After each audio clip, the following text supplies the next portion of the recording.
Akala natin basta masarap ang pagkain, dadagsain na tayo ng customers.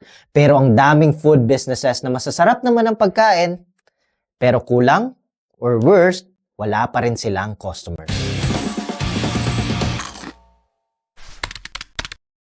Ano ang common mistake sa food business? Number 1, masarap naman ang pagkain mo, pero bakit wala pa rin customers? The truth is, masarap na pagkain is just 50% of the business. Yung natitirang 50% is marketing, branding, at customer experience. Kahit gaano pa kasarap ang pagkain mo, kung walang nakakakilala sa'yo, walang papasok, at kung sakali mang may pumasok, paano mo sila mapapaulit-ulit na bumalik sa restaurant mo? Kaya ngayon, pag-usapan natin ang 3 biggest reason kung bakit hindi pa dumadami ang customer mo. Number 1, lack of awareness. Kung hindi kilala ng tao ang restaurant mo, paano sila kakain sa'yo?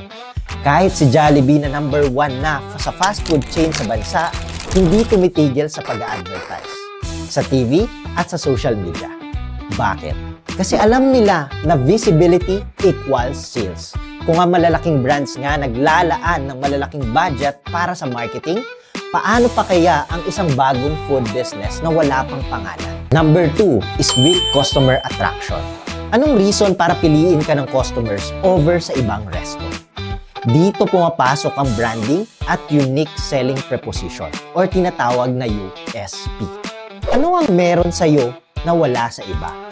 Price, presentation, experience, or promotion? Kung generic lang ang offer mo, paano kanila matatandaan? Number 3, no customer retention strategy. Nakapunta na ba sa resto mo yung customer pero hindi na bumalik?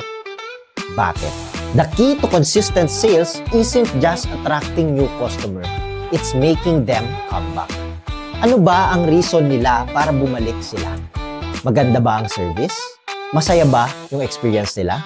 May binigay ka bang dahilan para bumalik sila?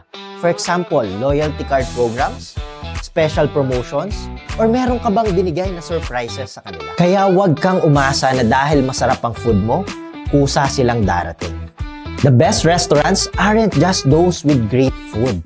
They're the one na alam paano magpakilala at magbigay ng best experience sa customer nila. Kaya kung gusto mong dumami ang customers mo, kailangan mong alamin paano maging top of mind sa kanila bago pa sila lumipat sa iba. Kaya kung matagal ka nang naghihintay na dumami ang customers mo, pero wala pa ring pagbabago, tandaan mo ito. Hindi lang sa lasa ng pagkain umiikot ang success ng isang food business. Sabi nga sa isang quote, "A business without marketing is like a car without fuel. Kahit gaano kaganda, hindi uusad ito." Pero paano kung may paraan para hindi mo nadaanan ng trial and error? Yung may tested na sistema, may gabay ka at may brand na kilala na. Gusto mo ba ng mas maraming tips at insights para sa food business mo? Just like and follow and see you on the next Big Bite.